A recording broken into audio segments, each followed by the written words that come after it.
UP के कानपुर में LKG का एक छात्र शराब के ठेके के खिलाफ इलाहाबाद हाई कोर्ट पहुंच गया। 5 वर्षीय इस छात्र ने अपने स्कूल के बगल से ठेके को हटवाने के लिए कानूनी जंग लड़ी, जिसमें अब करीब 4 महीने बाद उसके हक में फैसला आया है।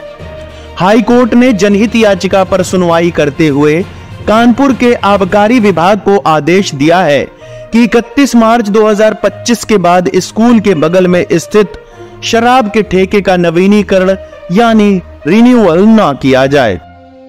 दरअसल कानपुर के आजाद नगर में रहने वाले एलकेजी के छात्र अथर्व दीक्षित ने हाई कोर्ट में अपने वकील आशुतोष शर्मा के द्वारा एक याचिका लगाई थी।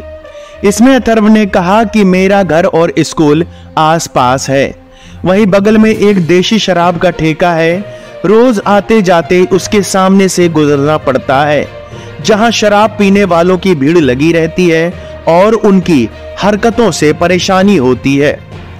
स्कूल में पढ़ाई करते समय भी शराब पीते लोगों की छवि छाई रहती है। चूंकि ये रोज का काम है, इसलिए इस ठेके को यहाँ से कहीं और शिफ्ट कर दिया जाए, जिससे बच्चों पर इसका गलत असर ना पड़े। हाईकोर्ट में याचिका से पहले छात्र अथर्व ने अपने पिता के द्वारा कानपुर के डीएम, आबकारी विभाग और यूपी के मुख्यमंत्री पोर्टल पर भी इसकी शिकायत की थी, लेकिन तब आबकारी विभाग ने यह तर्क देकर शराब का ठेका हटाने से इनकार कर दिया था कि ठेका पिछले 30 सालों से वहां चल रहा है, जबकि छात्र का स्कूल 2019 में वहां पर खोला गया है। इसके बाद छात्र ने अपने वकील के द्वारा हाई कोर्ट में पीआईएल दाखिल की, जिसको लेकर कई महीने से इलाहाबाद हाई कोर्ट में सुनवाई चल रही थी। हाल ही में हाई कोर्ट ने आबकारी विभाग से इसको लेकर जवाब तलब भी किया था।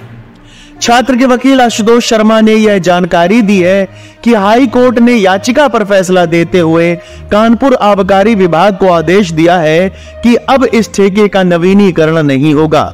हाई कोर्ट ने अपनी टिप्पणी में यह भी कहा कि जब स्कूल के बगल में ठेका चल रहा था तो इसका हर साल नवीनीकरण कैसे हो रहा था, जबकि नियम है कि किसी भी मंदिर, अस्पताल और स्कूल के बगल में 50 मीटर के दायरे में कोई भी ठेका नहीं चलेगा।